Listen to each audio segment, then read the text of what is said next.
Ahí, ahora sí, ahí ya comenzó a grabarse esta segunda parte de la sesión.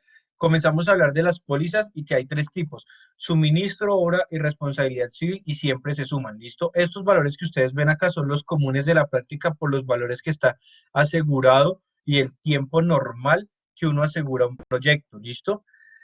Entonces, yo lo aseguro del 20 o al 30, del 5 al 15, y por estos tiempos, miren, salarios y prestaciones del 3 años contados a partir de la fecha. Los otros son pólizas de obra. Entonces, la póliza de la obra normalmente también va del 20 al 30 y 5 años a partir del acta de entrega. Eso es estabilidad de la obra.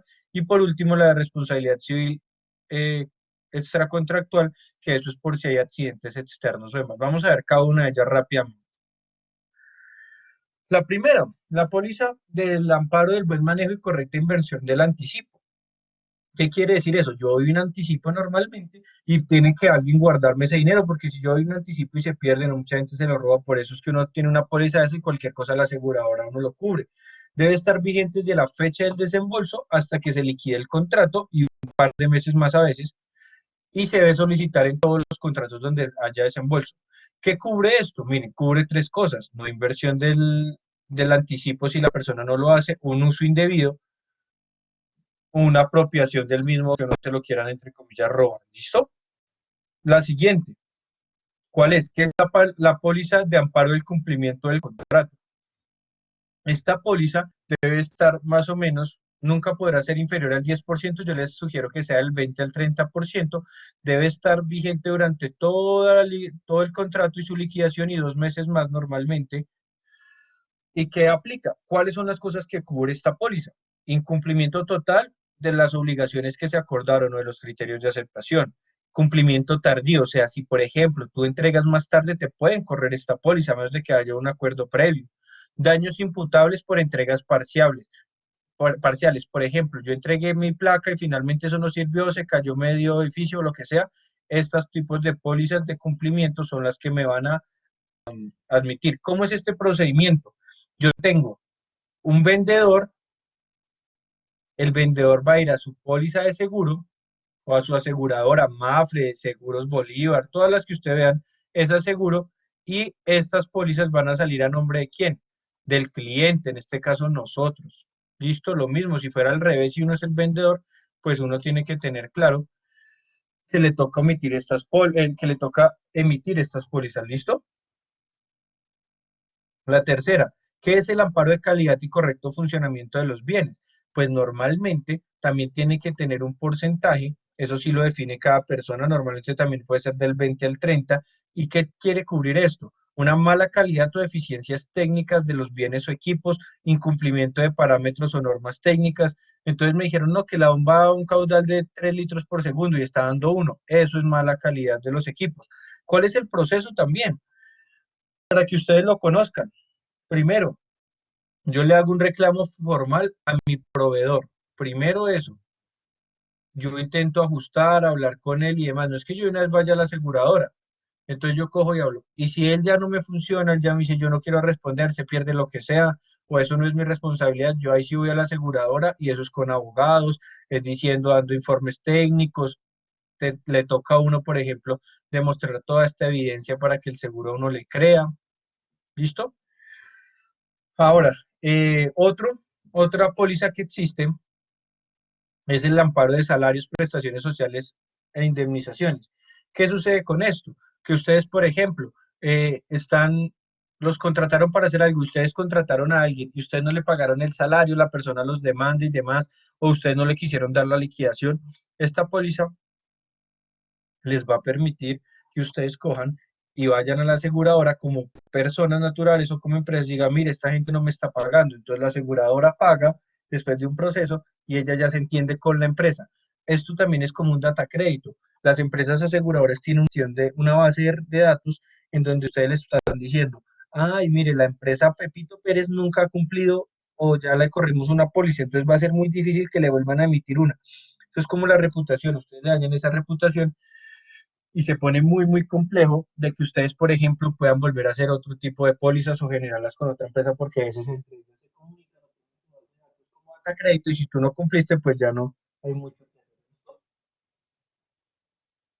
Ahora, esta es principalmente para cuando uno incumple lo que yo les decía en los salarios, en que no le pagué su pensión, y esta sí siempre va por 3 años más. ¿Por qué? Porque uno en ese momento es que hace una expiración ya de que tú ese contrato y todo eso no, ya no hay nada más que hacer. Ya si no te pagaron y tú no dijiste nada y 4 años después quieres venir a decir en el año 20 no, es que hace 20 años trabajaba acá y yo me lastimé y ahora me duele, pues no, ya eso ya pasó. Por eso no tiene un tiempo, ¿listo?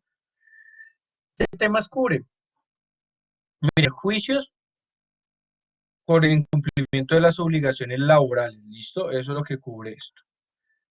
Ahora, viene la estabilidad de la obra. ¿Y quién me va a cubrir esa póliza?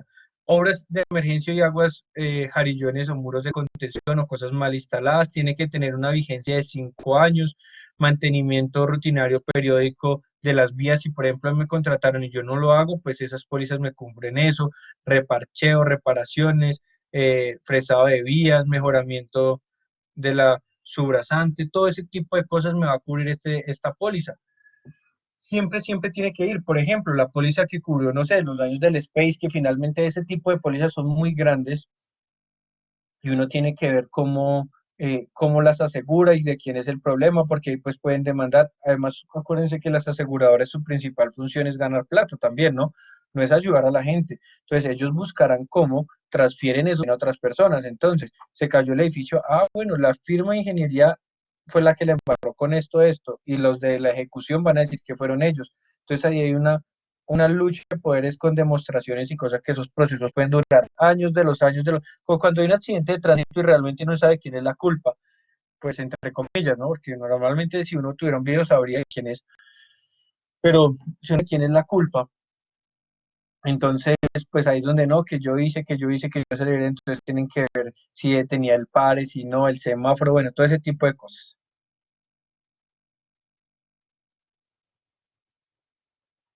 Ahora, vienen también las pólizas de responsabilidad civil extracontractual, que están divididas en varias. Estas son extracontractuales y uno las puede sacar hasta como persona natural. Estas son las que, por ejemplo, si alguien tiene un perro considerado de raza peligrosa, son las que ellos sacan. Pues si muerde a alguien y estas pólizas entran a pagar los daños. Esto normalmente, mire, dice perjuicios patrimoniales o de la persona que generen o daño emergente o lucro cesante. El lucro cesante es que, por ejemplo, por culpa de que el carro se estrelló con la panadería no puede abrir, eso es lucro cesante. ¿Listo? ¿Sí conocían esa palabra de lucro cesante? Ahora, hay tres tipos diferentes pero ¿les quedó clara que era lucro cesante o no? ¿Sí les quedó claro ahora sí? Es la plata que uno cobra. ¿Listo? Ahora, aquí está. Tipos de responsabilidades civiles extracontractuales. Predios, labores y operaciones, entonces estas se pueden sumar, todas se van sumando. Entonces, ¿qué es esta? Que, por ejemplo, se cayó un vidrio de alguien cuando yo estaba haciendo una construcción, entonces, pues, eso es un accidente a un tercero que no tenía nada que ver con la construcción y pues ahí es donde uno tiene que responder. Ahora, hay otros que son de contratistas y subcontratistas, cuando estos no quieren cumplir, entonces, pues, si ya ellos no quieren cumplir, se fueron, se quebraron, nada, pues entra una póliza adicional que me va a ayudar a mí. La patronal, normalmente, mire, por ejemplo, dale Juan Felipe, dime la pregunta. Y, ingeniero, qué pena es que no entendí bien lo del núcleo cesante. Listo. El lucro cesante es que, por ejemplo, mira esto, tú tienes un taxi y tú te ganas, no sé, 100.000 pesos diarios por tener un taxi. Si hay un accidente y tu taxi se accidenta por culpa de otra persona, esa persona te debería pagar lucro cesante porque tú dejaste de recibir tus 100.000 pesos durante el arreglo, durante los patios y demás. Entonces, si te demoraste 15 días, tú podrías pelear un lucro cesante de 1,5 millones de pesos. ¿Te quedó ahí un Ok, poco más claro? sí, señor, sí, señor. Por ejemplo, en los contratos grandes hay veces que uno tiene responsabilidades, lo que uno como contratista nunca puede permitir es que le vayan a poner lucro cesante, porque el lucro cesante es demasiado. Imagínense cuánto podrá ser el lucro cesante de que, por ejemplo, un día no produzca PepsiCo o Coca-Cola, esos muchos millones de dólares, puede valer más que el proyecto. Entonces uno dice, ah, no, yo lucro cesante no puedo cubrir y uno casi nunca puede pagarlo porque pues no depende, pues así sea de uno, entonces no tiene que ver qué otras seguridades o cosas puede hacer. Aquí, entonces, el patronal. Entonces, miren, por ejemplo, cuando yo no suministré todos los elementos específicos y hubo un accidente, por ejemplo, hubo un accidente y la persona se cortó y demás, entonces ahí entra esta. Pues lo que les digo, aquí ya comienza a ver cuál es más importante que la otra, porque pues por allá también uno puede decir que uno tiene la ARL, que uno tiene otras cosas, entonces primero entra la ARL, después la aseguradora, en algunos de los seguros, después esta, entonces eso es muy relativo, eso lo manejan mucho las aseguradoras. Y el último es de vehículos propios y no propios. Tú tienes un accidente, entonces lo mismo. Entonces tú deberías tener una póliza contra todo. Si esa ya no quiso cubrir o no alcanzó el monto porque tú estrellaste un Ferrari, pues entonces tú tienes acá otra póliza que te va a ayudar con otro monto de plata adicional. ¿Listo? En general, chicos, esas son como los tipos de pólizas. ¿Les quedó claro o no les quedó claro, chicos, los tipos de pólizas? Ya esas son como los tipos de pólizas. Y ahora, ¿por qué es importante esto? Porque esas deben de ir en la parte también de negociación del contrato. Si tú tienes un porque te dice, no, yo no le saco pólizas, desconfía de manera inmediata porque imagínate que eso es lo que te va a asegurar a ti. ¿Listo? De una vez desconfía porque esa cosa no tiene buena pinta. Ahora, eh, ¿cuánto es el valor? El valor depende de los porcentajes que definan. Hay empresas que ya tienen definidas sus políticas y no, y así. Yo sugiero los valores que están arriba, que son los más comunes que yo he visto en la industria, que son como experiencia. Pero eso lo puede definir la empresa. Si les dice, yo quiero el 100% de esto, pues ustedes ya definirán si sí o no. Más o menos, en promedio, este tipo de... Hay otras, ¿no? Porque hay pólizas que uno puede tener como contra todo, pero son carísimas, pues estas son las comunes. Este tipo de pólizas puede variar entre un 0,5 y un 2% del valor del contrato. ¿Qué quiere decir? Si tu contrato valió 1.000 millones, tus pólizas pueden valer entre 5 y 20 millones. ¿Listo? ¿Para todos claro esto o no, chicos? Dale, Juan. Qué pena, dije. Otra preguntita, digamos, en cuanto a, a la seguridad, pues uno también pierde dinero, digámoslo así, en un proyecto, si se llega, digamos, a perder cosas en las obras de construcción, pues sucede mucho, digamos, que el material se pierde, que, pues, sin que suene feo, muchas veces, pues, algunos obreros, algunos trabajadores, o cualquiera de los que trabajan en la obra, tienden a querer como llevarse pues sí, a llevarse por debajo de cuerda como dicen por ahí el material. Entonces siempre es necesario, no sé, usar celador y pues en las noches todo ese tipo de cosas, en qué parte entran, no entran como también dentro de algún tipo de pólizas en caso de que, digamos, lleguen a robar la obra o a desaparecerse el material como tal, no sé. Esas son más difíciles, esas serían como unas pólizas contra todo, no son comunes porque son muy caras. Porque imagínate tú, ¿cómo harías? Finalmente es lo que te diría la aseguradora después, si tú tienes una retroexcavadora, asegura la retroexcavadora. Si tú tienes material menor, pues lo que uno tiene que hacer es, normalmente es tomar todas las medidas. Es muy raro que uno asegure eso en este sentido de estas pólizas, precisamente por lo que tú dices. Y además, imagínate tú pagar 10 millones o 20 millones por una póliza y cuánto valen los martillos o cuánto vale el, bueno, pues hay equipos caros, pero cuánto valen los elementos menores que es lo que más se llevan. Lo que normalmente uno puede hacer en un proyecto es dejar una reserva para ese tipo de cosas. Eso siempre se termina perdiendo un porcentaje de la herramienta, siempre, eso no es más, pero uno también se puede asegurar, por ejemplo, cuando está en proyectos grandes, uno hace que las personas sean revisadas a la entrada y a la salida. Entonces uno, pues sí, a veces hay gente que se pega, por ejemplo, había gente que se pegaba, yo he visto gente que se pega, no sé, el cobre, por ejemplo, una instalación eléctrica se va llevando de a 30 centímetros todos los días y se la va pegando en el cuerpo. Eso es muy chistoso, ¿no? Diría 30 centímetros de alambre de cobre y de verdad se pegan. Sí, se pegan. Hay gente que se pega de cualquier cosa. Ahí le toca a uno tener cuidado con eso, pero uno finalmente siempre va a tener desperdicios. Eso es como vista a la concreta, eso siempre hay desperdicios. Entonces uno tiene que tener cuidado con eso. También, ya que sean robos externos, pues uno tiene que tener sistemas de cámara de seguridad. Todo eso lo tienen ustedes que tener en cuenta en el presupuesto si no están dentro de una instalación segura. Si están dentro de un parque industrial, pues no es tan común que ustedes necesiten celador y todo porque para eso pagan administración. Pero si ustedes quizás van a necesitar cámaras de vigilancia o un sistema de alarma, pues todo eso toca tenerlo en cuenta en los costos. Ahora, si ustedes están en obra y necesitan seguridad, de celadores y demás, porque es como en un campo, pues también tienen que ver en qué punto en la seguridad, si con un solo celador, porque llegan 20 personas a robarlo y qué hace el pobre celador, pues no puede hacer mucho, ese tipo de cosas, pero más o menos un celador 24 horas, digamos, creo que con arma o perro, una de las dos nomás, vale como entre 9 millones y 10 millones, más o menos, si no me falla la memoria, para que lo tengan presente. ¿Listo? ¿Más dudas o preguntas o aclaraciones de este punto? ¿Alguien más tenía el grito ahí? O ahí ya podemos pasar. Dale, Cristian.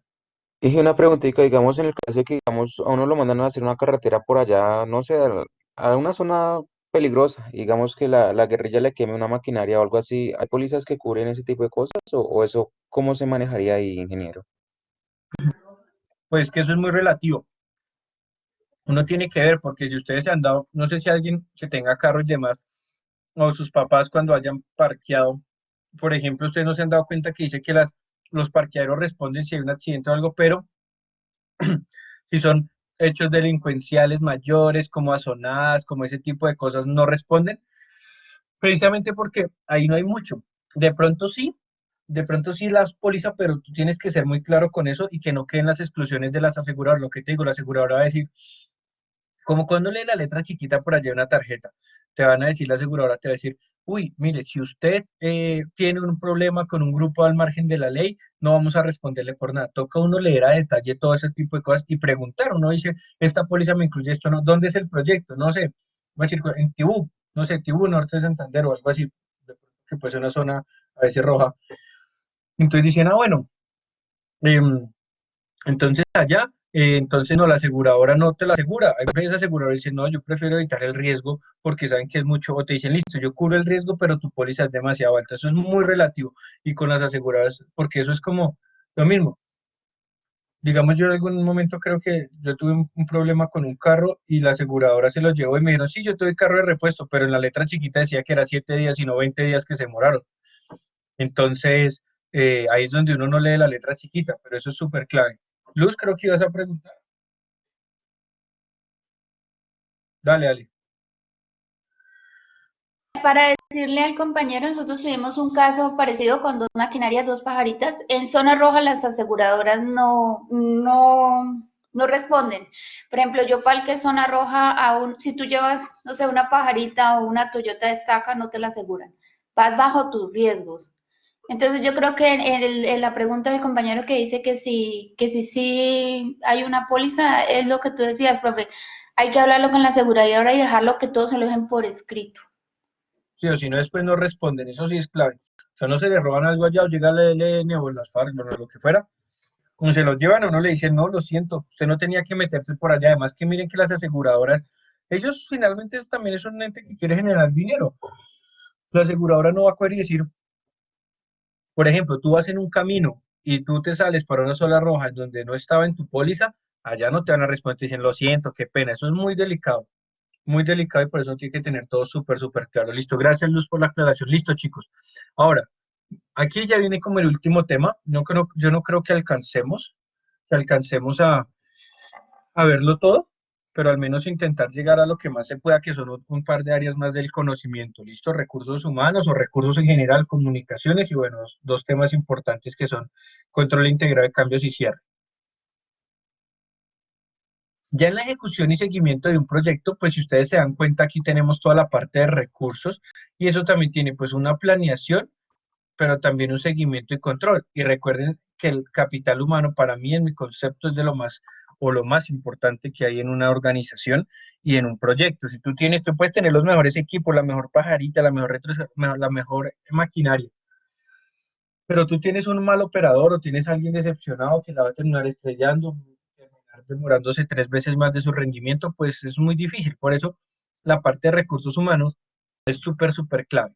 Y vamos a ver cómo se maneja. Entonces, lo primero vamos a hacer una planificación de recursos humanos. Recuerden que el plan de gestión de recursos humanos, pues es súper sencillo y lo vamos a ir viendo aquí en adelante. Lo primero, Pues yo para tener un plan de recursos humanos, ¿qué necesito? Pues tener todas las actividades súper definidas, ver si hay formatos o yo cosas preestablecidas. Si ya me dicen, no sé, una cuadrilla está conformada por tal, tal, tal y tal, entonces, no sé, un soldador, un mecánico, un tubero y un ayudante, dos ayudantes. Ah, bueno, yo ya sé que eso es, ya uno se guía y tampoco pierde como ese, ese rumbo y se desgasta en cosas que ya están inventadas, ¿listo? Y acá ya hay varias teorías que vamos a ir viendo, estas técnicas y herramientas para que ustedes las puedan complementar. Lo primero, cuando yo comienzo a desarrollar mi plan de recursos humanos, yo tengo que tener en cuenta cómo lo voy a manejar y cómo lo voy a hacer. Para eso yo necesito ver qué tipo de relaciones y demás tengo que tener y qué factores me van a influir más. El primero son los organizativos. Cuando yo vaya a tener a alguien en mi equipo de trabajo, pues yo tengo que saber qué área va a interactuar con él, ¿cierto? Acá por acá, miren, qué área, cuáles son los acuerdos, si son formales o informales, si mi contrato con la persona de qué tamaño va a ser, si es, que eso lo vamos a ver un poquito más adelante, si es por hora labor o demás, técnicos, qué disciplinas serán necesarias incluir en el proyecto, qué tipos de tecnologías existirán, interpersonales, qué jefes va a tener. Esto es súper clave porque si hay personas que ingresan a una organización y no saben quién es su jefe o su líder, quiénes son sus compañeros, dónde puede ir a solicitar una compra o un proceso claro, pues la gente se va a quedar estancada. A mí en algún momento me pasó que me dieron una inducción, yo no la vi tan importante, y yo es normal, y después yo decía, pero ¿a quién voy, a dónde voy a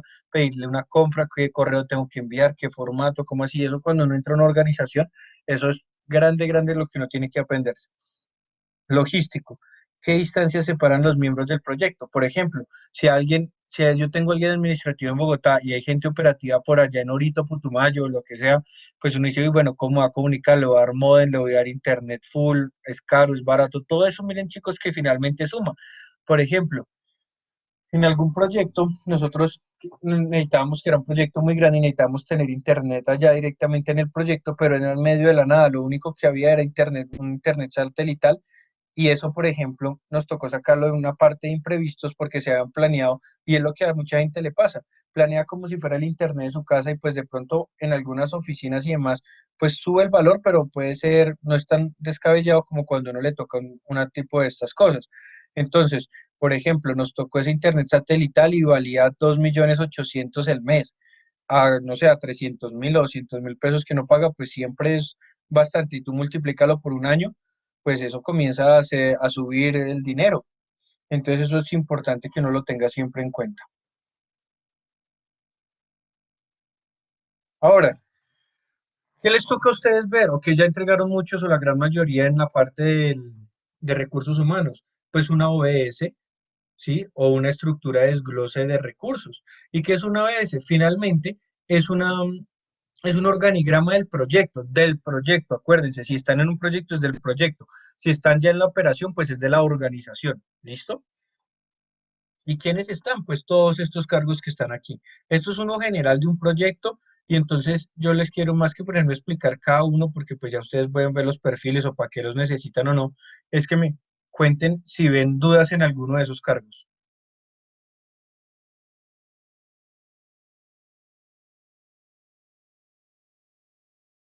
¿Sí o no tienen dudas, chicos? ¿Sí o no tienen dudas?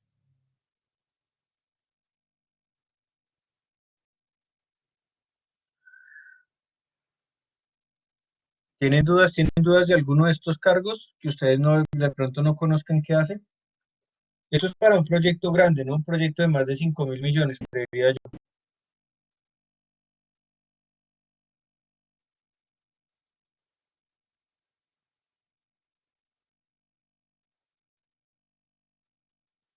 Chicos, ¿tienen dudas o no? El coordinador HC es la persona que se encarga de manejar directamente a todas las personales de seguridad y salud en el trabajo. También las llaman coordinador CISOMA, coordinador CISO, son las personas de seguridad industrial y salud ocupacional. El QAQC calidad es la persona encargada, generalmente es un técnico en calidad que te va a hacer las pruebas de cilindro, en la parte metalmecánica, es la persona solo encargada de calidad. Y para eso generalmente son técnicos más que profesionales. Hay algunos ingenieros industriales ya de campo que se dedican a eso. El planner. El planner es el que se dedica solo a controlar un cronograma y los recursos. Entonces, por ejemplo, él tiene un cronograma súper detallado y todo está pidiendo informes, el que hace los informes de seguimiento, es el que dice, uy, mire, para mañana tenemos programación de obra en tal cosa. Los planners pueden servir muchísimo para hacer ese tipo de programaciones, para saber si falta gente, material. Ellos se encargan netamente de su cronograma, de puro cronograma. ¿Cuándo debe tener un proyecto gerente? Siempre. Lo que pasa es que, miren, eso es como uno le puede llamar gerente, director, coordinador, ingeniero de proyectos. ¿De qué depende del monto? Pero siempre tiene que haber un encargado del proyecto. Así el proyecto lo ejecute él solo y no necesite el resto de estructura. Siempre debe haber alguien encargado. Ese encargado es el que se llama director, gerente, ingeniero, asesor del proyecto, como lo quieran llamar. ¿Listo? Siempre, pero siempre debe existir. ¿De qué depende el cargo? Pues del valor. Si tú eres un ingeniero de proyectos que a veces llaman, pues tus proyectos son pequeños, si tú eres un director, si eres un coordinador o si eres un gerente de proyectos, pues tus proyectos son ya más grandes. A veces puede ser un técnico, si es la persona de calidad a que te refieres, puede ser un técnico, puede ser un profesional. Hay profesionales de la calidad civil. Entonces ellos son los que se dedican, por ejemplo, a estudiar exactamente los agregados y demás, pues de pura calidad. También hay profesionales.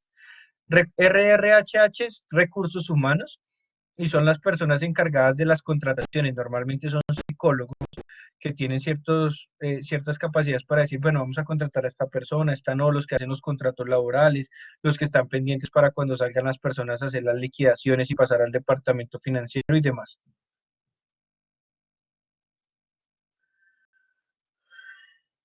¿Algún otro?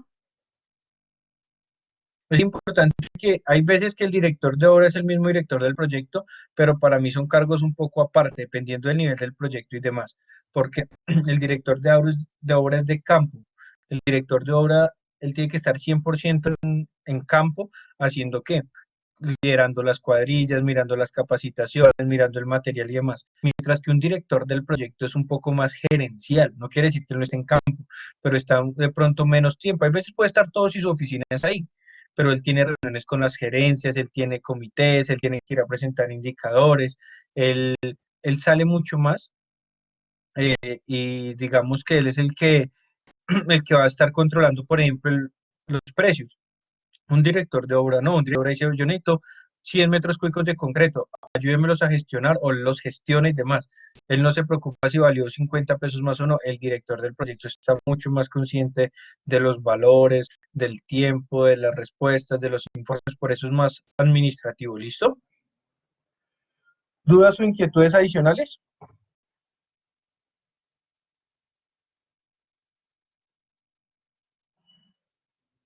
Listo. Ahora, hay algo que se denomina, hay muchas matrices para hacer seguimiento y directamente decir cada persona que se contrata. ¿Por qué? Porque si yo contrato precisamente a alguien como, venga a ver, como un planner, por ejemplo, por acá lo contrato, y yo cogí a esta persona, yo no le digo cuáles son tus funciones, tus roles, tus responsabilidades, qué tienes que hacer, qué no tienes que hacer y demás, pues ahí se comienza a complicar la cosa porque uno termina perdido. Para eso hay algo que, por ejemplo, se llama la matriz RACI. ¿Y qué es la matriz RACI? Es una matriz en donde yo siempre voy a, bueno, viene una matriz RAM que es de roles y responsabilidades, eso es una de las maneras, y una matriz RACI en donde yo voy a tener responsable de la ejecución, algo que se llama el accountable o responsable último, un cónsul y alguien a quien se informa. ¿Qué quiere decir eso? Hay alguien que me va a ejecutar esa vaina. Hay alguien que él es el responsable. Ustedes, miren esto, ustedes pueden tener muchos o muchos de estos, muchos de consultores, muchos de a quien informar, pero solo uno nomás, un accountable. ¿Por qué? Porque es que si yo les digo, la responsabilidad es que las personas que estén aquí conectadas eh, me envíen un cronograma. ¿A quién le quedó la responsabilidad? A nadie. En cambio, cuando yo digo, no sé, Juan Felipe, tú te encargas de que todo el equipo haga esto. Cuando uno hace eso, pues va a ser mucho más sencillo porque ya uno sabe quién es el responsable. Si falla, ese responsable último, pues es el que va a terminar midiendo las consecuencias de por qué no se cumplió. Si él no le dijo al que iba a ejecutar o no. Hay veces el mismo que es el responsable último puede ser el que ejecuta y demás. Los consultores son las personas que vienen y me asesoran en un tema específico o me ayudan en un tema u otro, entonces me dicen, bueno, tú vas a hacer esto, vas a hacer esto, vas a hacer esto, me van a dar esto, esto, lo otro, ¿listo? Y el último, a quien informo, que generalmente es mi jefe, mi director, mi líder, lo que como lo quieran llamar, que es la persona a la cual yo le voy a enviar finalmente el resultado de la ejecución. Cada vez hay menos, este tema está tan aburrido que cada vez hay menos gente. El histograma. Ahora, esto sí es súper importante y los civiles más que los militares deberían poderlo generar. Los histogramas son aquellas cosas que le sirven a la gente de recursos humanos. Ustedes son, o la mayoría de gente, súper curiosa porque piensan que es que eso es, no, yo necesito 50 personas y ya no llegan. Eso no es así. Uno tiene que hacer un proceso porque si le llega un loco o alguien, una persona que finalmente sea un ladrón, sí, uno tiene que hacerles unas evaluaciones, sean mínimas, ver la hoja de vida, si sean 300 personas, pues usted tendrá que trabajar muy duro finalmente para que la gente esté ahí. ¿Y qué hace uno? Uno como director del proyecto tiene que entregar eso, que es una programación en días con una cantidad de gente o de personas que van a estar diciendo que es su labor. Por ejemplo, en este caso, digamos que esto no es como más de ingeniería eh, de la parte de sistemas, pero entonces miren, por ejemplo, yo necesito un diseñador, necesito 4 diseñadores el día 1, 4 el día 2, 3 el día 3, 3 el día 3, 2 el día 4, 2 el día, perdón, el día 5, el día 6, 2, y de pronto el último día solo un desarrollador. Yo pasando este histograma, yo ya la persona sabe, bueno, entonces yo voy a contratar, por ejemplo, a 4 diseñadores por día o un diseñador por los 7 días, y así es mucho más fácil a que uno tenga que estar reprogramando. Por eso es que cuando uno hace este tipo de cosas, uno hace programación de cuadrillas, programación de ese tipo de cosas. O en el caso de los ambientales, entonces usted dice, bueno, yo necesito una persona para la planta que la opere tal tiempo, necesito 2, 3, 5, o para montarla, o para lo que sea. Este tipo de organigrama, de estructuras y de histogramas son súper claves. ¿Por qué? Porque yo, por ejemplo, les puedo preguntar en su proyecto, ¿en qué punto van a tener la mayor cantidad de, en este caso, de desarrolladores? Ah, bueno, mira, entre los días 5 y 7 voy a tener, no sé, 3 personas o 4, las que de ahí. ¿Listo? Entonces, ¿por qué? Porque entonces ustedes cómo hacen una buena planificación. Y yo se los ponía como ejemplo a muchos grupos que la embarraron. Ustedes, la mayoría, hacen una APU. Y entonces ustedes dicen, ah, yo necesito un rendimiento de las personas de tanto, de tanto, de tanto, y está bien. Ahora la pregunta es, ¿cómo sabes cuántas personas por medio de una APU pues tienes que contratar el primer mes para que tu obra no se atrase? Eso no se calcula con una APU, eso se calcula con una distribución de recursos dada finalmente por esto que es un histograma y también definida por un OBS o por la estructura de desglose de recursos. Si tú, por ejemplo, no tienes este histograma, yo te pregunto, bueno, ¿cuál es la cantidad pico, cuántas cuadrillas vas a tener en el monto? Y tú no lo sabes, entonces yo te digo, entonces, ¿cómo hiciste un presupuesto? Porque si, imagínense, ¿será que uno puede contratar a las personas por días? Pues puede ser, pero te pueda salir más caro. Entonces, por eso es clave que uno finalmente termine diciendo, ah, bueno, voy finalmente a contratar a 4 diseñadores por 2 meses o por 3 meses o por 5 meses. ¿Ven la diferencia? Entonces ustedes no me pueden salir ese día de la sustentación y decir, ¿cuántas personas vas a contratar? En el pico máximo, ¿cuántas personas vas a tener en obra? Ah, y tanto.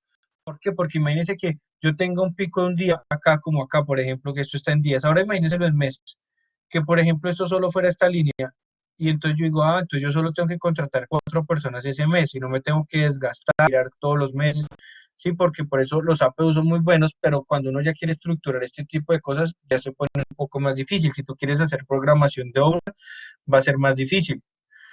Tú tienes que tener, por ejemplo, decir, ah, bueno, yo necesito, y además las personas de recursos humanos, ¿tú qué le vas a pasar una programación de obra? No, tú le tienes que decir a tu persona de recursos humanos, ay, mire, necesito una persona de calidad por tanto tiempo, necesito un HCE por tanto tiempo, esto es un poco más administrativo, vamos, o necesito 5 obreros básicos o rasos por 4 meses, pero yo necesito también un oficial, pero por 5. Sí, porque uno no puede decirle, mira mi programación de obra y listo, tú ya puedes sacar los números. No, uno tiene que decirle que la persona no entiende programaciones de obra, no sabe si tiene que contratar a todo el mundo hoy o mañana. Y eso es claro porque yo, por ejemplo, puedo tener mi línea de tiempo y la persona ya puede entrar por acá y ella me la contrató acá, pues todo ese tiempo es perdido en plata. Por eso uno tiene que tener súper claro el histograma y saber cómo lo va a manejar. ¿Para todos claro, chicos? Claro, claro o no claro esto de los histogramas. Pregunten y aprovechen.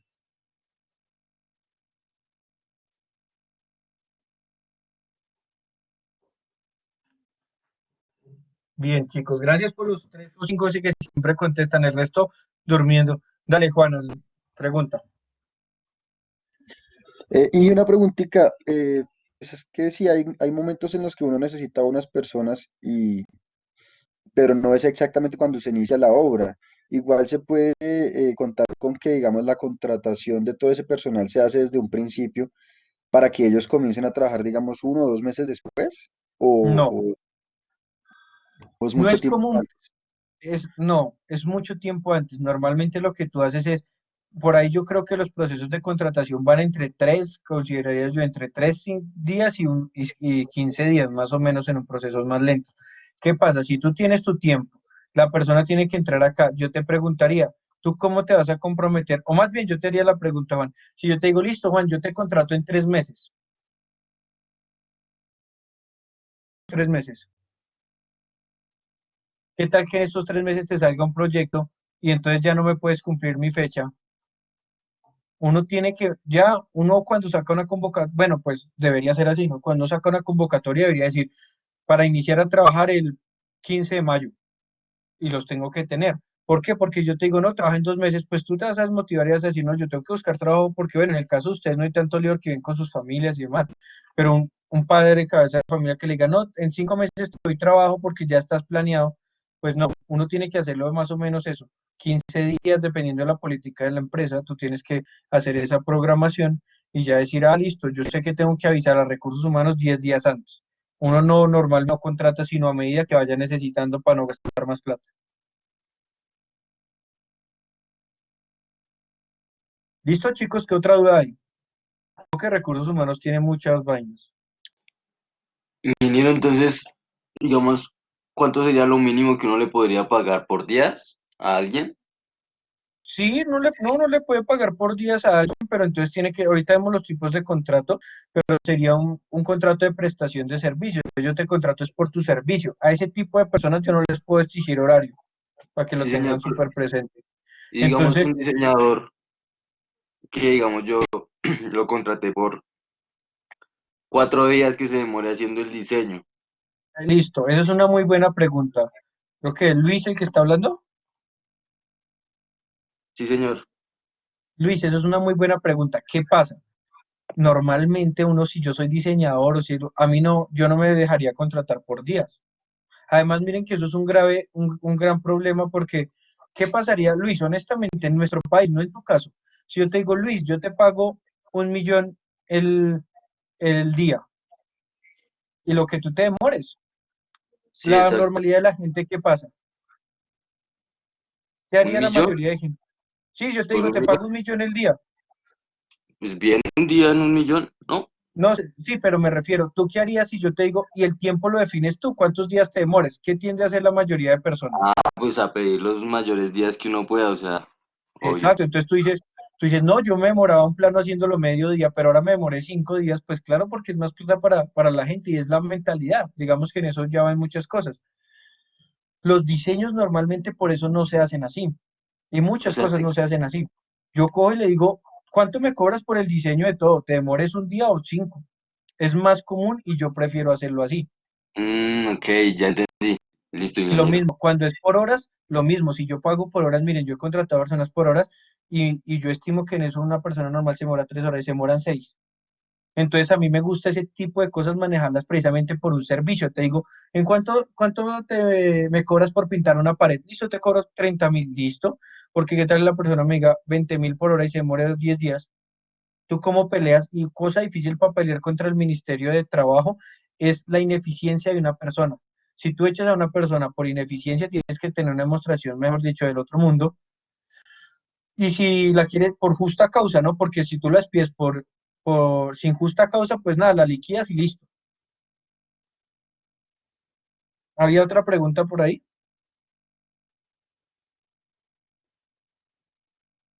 ¿Hay otra pregunta por ahí? Yo vi a alguien que había levantado la mano, ¿o no? No, yo soy ingeniero, pero iba a mencionar lo de los contratos, como cuando yo trabajo allá en Estados Unidos en construcción, entonces a nosotros nos pagan eh, por, por la casa, entonces nosotros nos podemos demorar un mes o una semana y el pago va a ser el mismo. El mismo. Eso es, a mí me encanta contratar a la gente así, ¿saben por qué? Porque la gente también se motiva. ¿De quién depende? De ti. Si tú quieres gastarte más buses, pues demórate más, pero tú quieres ganar más plata, pues hazlo en un día. Entonces la gente a veces trasnoche y todo. Cambio, imagínense cuando yo lo hago por horas y sobre el hecho la persona me dice, no, yo me quise demorar hoy para acabar más rápido y tienes que pagarme horas extras nocturnas. Pues comienza a subir los montos y ya vamos a ver los tipos de contratos que uno tiene. No sé si es la siguiente. Depende. ¿Sabes de qué depende eso, Omar? De tus criterios de calidad. Por eso es clave que tú todo eso lo tengas bien planeado, porque tú dices, lo que está diciendo Juan Felipe, tú dices, ya van a pagar por la casa, y será que si si tú eres el que compra la casa y vas y ves que hay grietas o que, por ejemplo, está mal pintado, pues tú no la recibes y es un reproceso. Por eso tú tienes que definir los criterios de aceptación.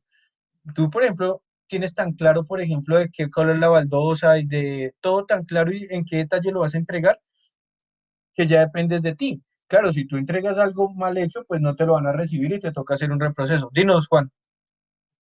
No, y también mencionar lo de la calidad. Lo que pasa ya es, sí, del tiempo uno lo intenta hacer en el menor tiempo, pero con la mejor calidad, porque entre más calidad tenga, más renombre crea la empresa, entonces te van a empezar a contratar más.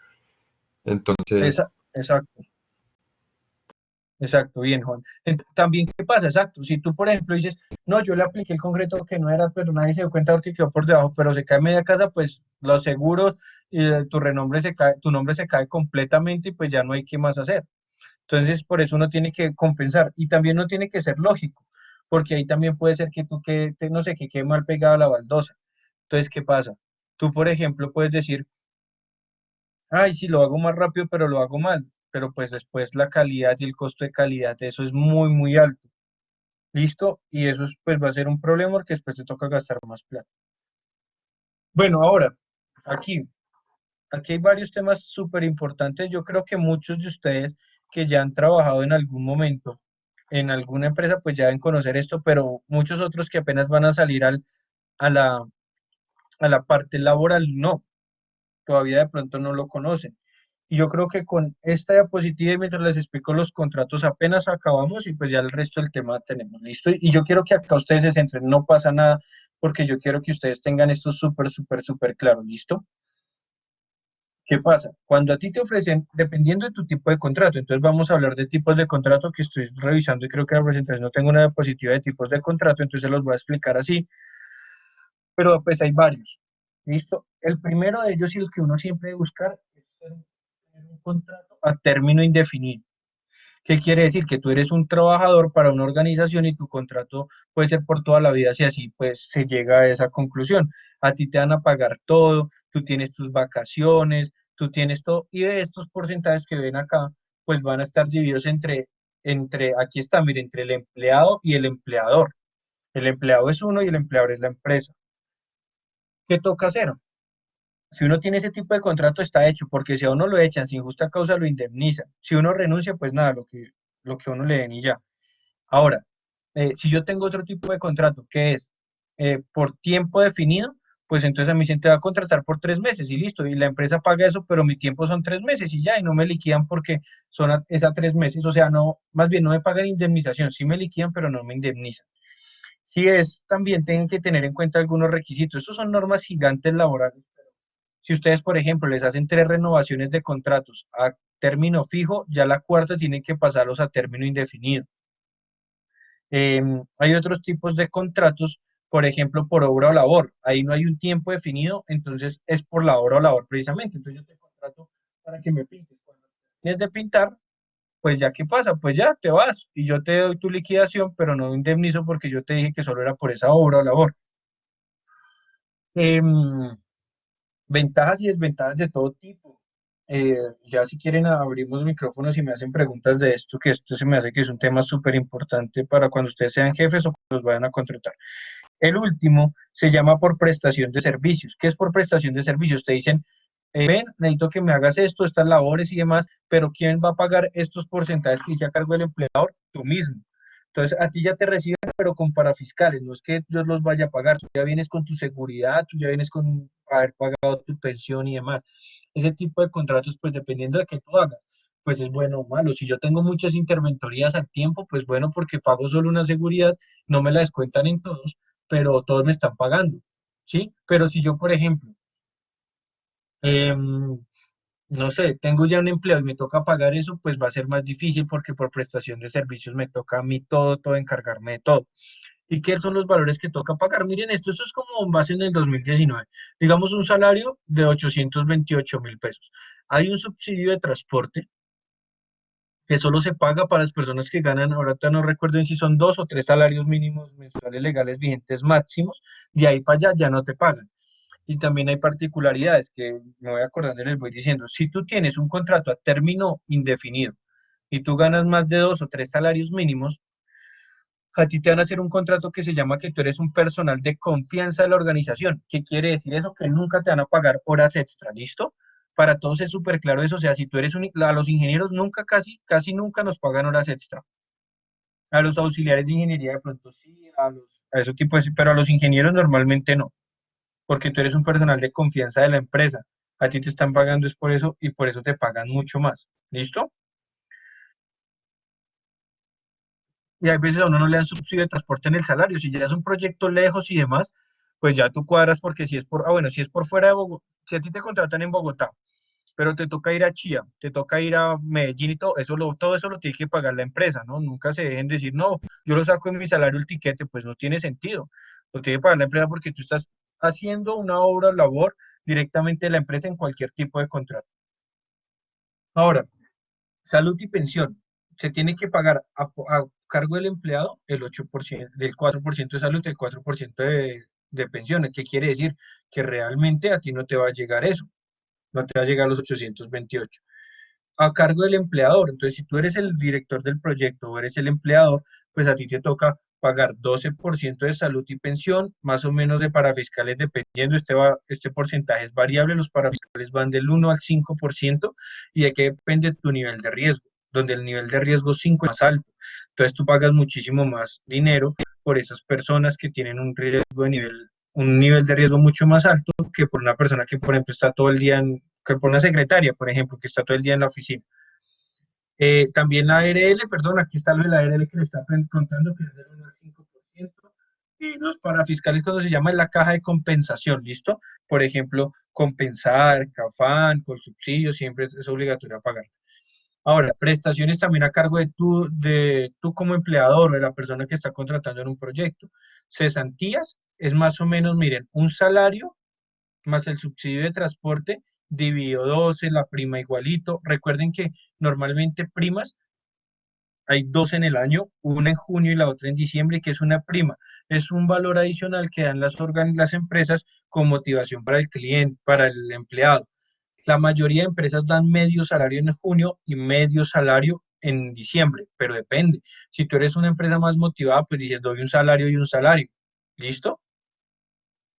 Ahora, hay empresas que ahí con eso, si se dan cuenta, pues es como un salario adicional al mes. Hay empresas que dan mucho más. Hay veces que las primas, hay algunos bancos que dan 2 primas, o sea, 2 salarios en junio y 2 en agosto, cosas así que son mucho mejores. Tú, como estás ahorrando para tus cesantías, a eso hay una plata que la empresa acumula durante todo el año y esa platica pues se le saca provecho. Acá toda la plata que se quieta pues es plata que está produciendo. Esos son los intereses de cesantías que a ti te los deben consignar antes del 15 de febrero de cada año. Es el límite máximo para que a ti como empleado te paguen los intereses de las cesantías. Ahora, vacaciones, ¿por qué pues toca tenerlas en cuenta? Porque cuando tú no estés, pues toca que alguien te reemplace o yo contrate a alguien o bueno, finalmente a nadie, pero pues toca tenerlas en cuenta en la plática. ¿Cuántos días de vacaciones te dan al año? 15 días hábiles. 15 días hábiles te dan de vacaciones en todo un año. Listo, entonces todas esas vacaciones que ustedes tienen ahorita como estudiantes sabrosas de 2 meses en junio y julio y 2 meses en diciembre y enero, que eran 4 meses de 8 del año, que es una maravilla, no. Aquí son 15 días hábiles al año, o sea, 3 semanas de las 52 del año, ¿no? Eso es lo complejo, digamos, cuando uno es empleado, pues tiene ese tipo de cosas. Lo último, la dotación. ¿Y qué es la dotación? Yo quiero que ustedes no tengan una confusión grande entre dotación y elementos de protección personal. La dotación son aquellos elementos que yo le doy a mis trabajadores para que ellos puedan desarrollar sus labores. Por ejemplo, un par de botas. Entonces yo se lo doy cada 3 meses, o unas camisas, o unos jeans, dependiendo. No a todo el mundo le tengo que dar también, depende de la cantidad de que tú ganas. Si tú eres un gerente, probablemente sí te las den, pues como por la camisa y demás, para que tú puedas estar en obra, pero no es obligación que te den jeans ni botas. Además, pues normalmente los gerentes, las botas que dan son, no sé, son un poco bien económicas y a mucha gente le gusta tener botas de otra calidad, esas no se las da la empresa, a menos de que, pues bueno, hay empresas de empresas, ¿no? Hay empresas que dan bonos de 500.000 para que vaya y compre usted sus botas, pero pues eso no es común.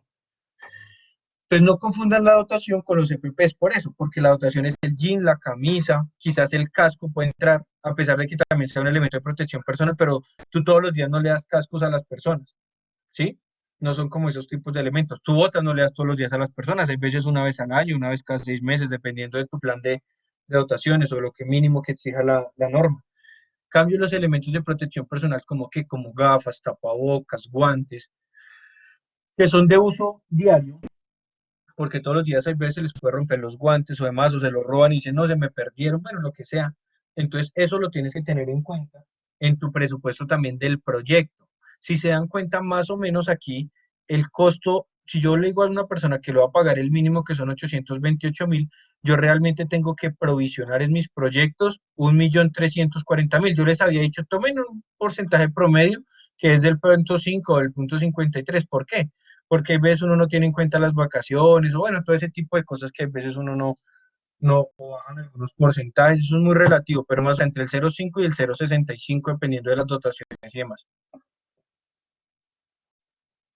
Ahora bien, ahora bien, ¿qué pasa con esto?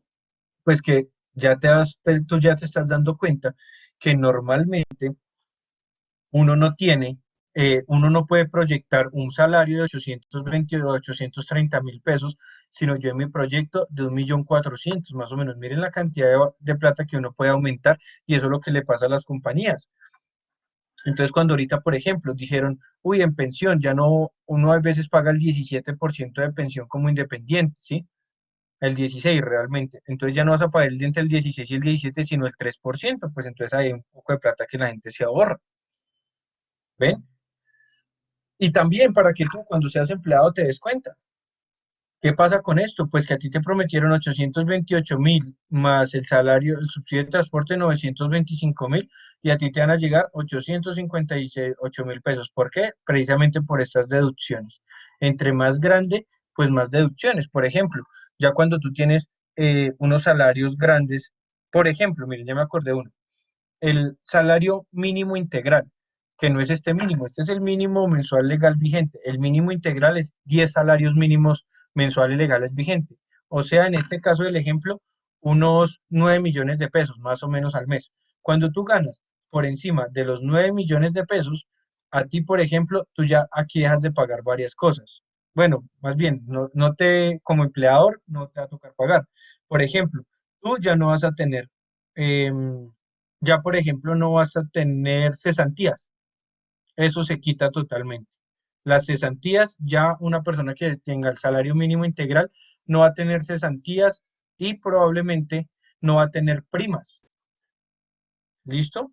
Primas tampoco normalmente a veces no se las dan a las personas de salario mínimo integral porque pues su salario es tan alto que tú no le vas a dar 2 salarios en diciembre.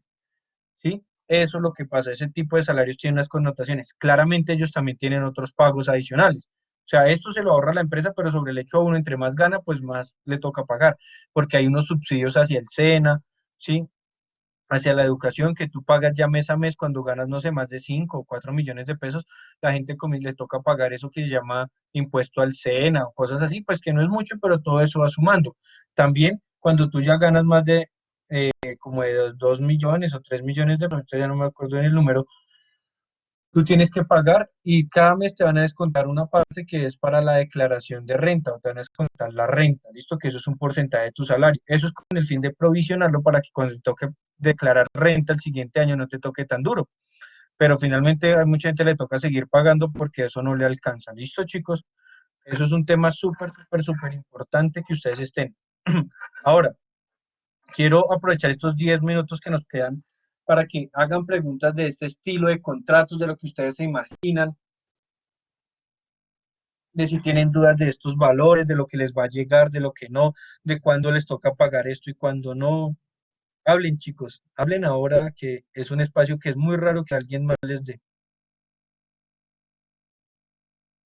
O escríbanla si les da pena hablar. Ingeniero, qué pena. Las liquidaciones, ¿cómo se manejan en los contratos a término fijo?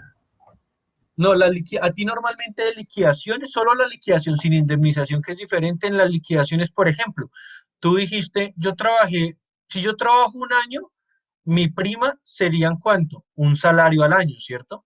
Pero si yo trabajé medio año, pues es media prima, medio salario que me toca. Lo mismo las cesantías, lo mismo las vacaciones. Si yo trabajé un año y no me dieron vacaciones, pero ya salí con mi término fijo, lo que hacen a uno es decirle, ah, bueno, entonces yo te voy a pagar esa liquidación y te voy a dar medio salario adicional en tu liquidación. A ti en tu liquidación te van a terminar pagando, por ejemplo, si se acuerdan que yo les dije que habían intereses de cesantías, si tú, por ejemplo, sales a mitad de año, pues solo te van a dar lo de 3 meses de intereses de cesantías, no lo de un año. Entonces se suman todas estas cosas que la empresa tiene. Lo que sí no te van a dar en un término de contrato fijo es la indemnización por si te sacaron sin justa causa. ¿Listo, chicos? ¿Qué más? Aprovechen, de verdad, no les dé pena preguntar, que aquí hay tantas vainas que uno no se imagina que la gente le da en la cabeza, siempre le dan la letra chiquita y menuda. Pregunten, hablen, escriban, aprovechemos el espacio, que no es común que nadie se los brinde. Si tienen dudas de qué es y demás, la próxima clase hacemos un ejercicio de preguntas más comunes en entrevistas de trabajo y demás, pero de esto, de la parte de los números, les queda claro cuándo se tienen que indemnizar, cuándo no, eh, qué- cuáles son las causas. Por ejemplo, ojo con las causas de despido de una organización. ¿Por qué? Porque acá la mayoría de organizaciones tienen algo que se llama el manual o sea, como el manual del empleador o el manual de convivencia, háganme caso y cuenta. Entonces, como con el conjunto, si usted pone música duro, su vecino no le gusta, pues lo denuncia, y así pasa. Entonces, por ejemplo, si ustedes son irrespetuosos frente a un jefe suyo o son groseros y eso está en el manual como una falta grave, los pueden echar sin justa causa, con justa causa y sin indemnización. Pues sí, su liquidación porque es por ley, pero no indemnización, lo pueden sacar al otro día. Si ustedes, por ejemplo, llegan 2 veces tarde, entonces primera vez llamado de atención, segunda vez terminación del contrato y así. O sea, hay muchas cosas que uno tiene que leer, que la gente lee porque solo van y dicen, ay, bueno, es un contrato y listo. Yo les digo, para que uno no se mamón desde el inicio, contrátenlo y ahí sí déjeme ver el manual a ver ahora que vengo. Porque si yo llego 3 veces tarde y me echan, pues en barra, entonces yo ya me cuido con eso, con las partes legales y demás. No sé, chicos, ¿qué otras dudas tienen? Pregunten, aprovechen estos minuticos que nos quedan. Ingeniero, otra Bueno, pregunta. dime. ¿Legalmente hay algún periodo de preaviso o algo semejante cuando lo despiden a uno? Depende del tipo de contrato. Cuando es por término indefinido, normalmente te deberían notificar más o menos de 15 a 30 días antes, ¿sí? Pero cuando es por término fijo, no, hay veces que tú ya sabías cuándo se termina y de una, cuando es prestación de servicios menos.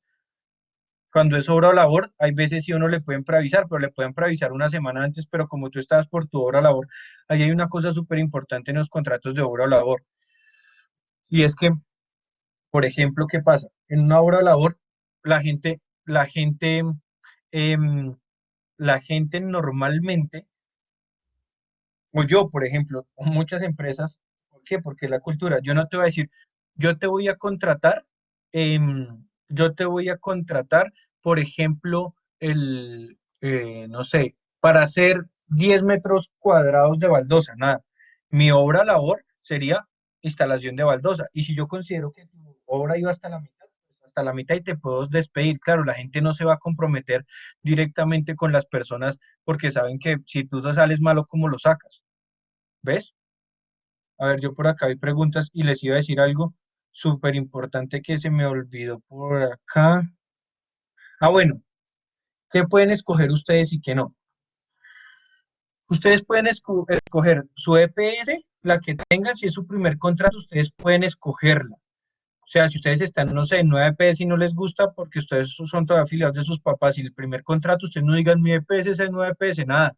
Ustedes en ese punto, como son nuevos, es el primer contrato que van a hacer, pueden escoger EPS, lean y infórmense cuál es la mejor.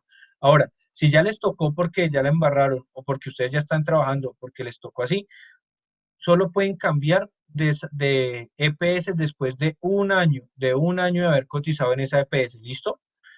Ahora, ¿qué más? Por acá. La caja de compensación ustedes no la pueden escoger, esa la tiene la empresa, ya tenga su convenio con Cafán, con el subsidio y demás. La ARL tampoco la pueden escoger ustedes, esa es la que tenga convenio su organización.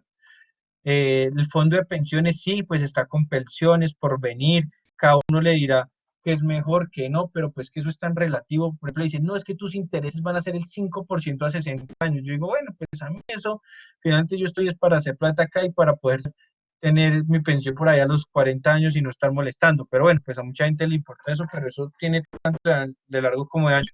Si uno quisiera que nunca haya problemas, pues va a ser con pensiones que es lo del Estado, pues que es como la más sencilla. Pues yo estoy en otras temas, ¿listo? Ahora, por acá. El gasto de cuando alguien se incapacita por un plazo siempre largo, ¿qué pasa? ¿Quién lo paga? Listo, fácil. Cuando son 3 días, te lo paga la empresa y te lo paga al 100% tu incapacidad.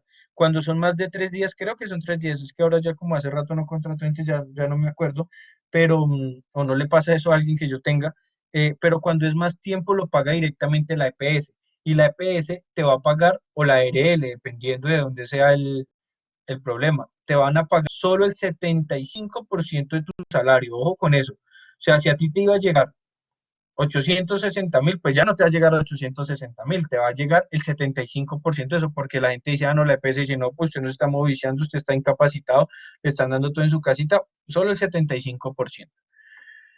¿Las vacaciones se pagan en todos los tipos de contratos? No. Por ejemplo, en prestación de servicios no, porque pues tú estás ahí como, tú ya te estás autopagando todo supuestamente. Cuando es en término indefinido, sí. Cuando son por obra labor, generalmente uno les paga. Eso es bien relativo. Un contrato a término indefinido para una persona también lo están liquidando cada año o hasta el tiempo que permanece la empresa. No. Un término indefinido no te lo pueden liquidar cada año. Eso sería a término fijo o por prestación o por obra labor. Término indefinido nunca te liquidan cuando te vayas de la empresa, te liquidan cuando te echen o renuncies. Ese es el único punto que tú te liquidan. Ahora bien, por ejemplo, esto que ustedes tienen acá de cesantías, ya me acordé de otro tema con ese que estaba nombrando, creo que ya te resolví la duda, Luis. No pueden, si te hacen eso durante cada periodo de un año, eso es a término fijo y te están liquidando. ¿Qué pasaría ahí? Pues que al cabo de 3 periodos así, pues o te echan o te contratan por término indefinido. Ahora bien, esto de las cesantías, que por ejemplo están en Porvenir o en lo que sea, en donde ustedes las quieran tener, el Fondo Nacional del Ahorro, en lo que sea, esas cesantías solo se pueden sacar para dos cosas, chicos, o para educación, bueno, sí, para dos principalmente, para educación o para vivienda, ya sea vivienda nueva o usada, o para remodelaciones. Listo, solo se puede sacar por ese medio, de resto uno siempre la tiene que seguir ahorrando esos dineros. O sea, eso se sigue ahí creciendo y creciendo para esas cosas. Listo, chicos.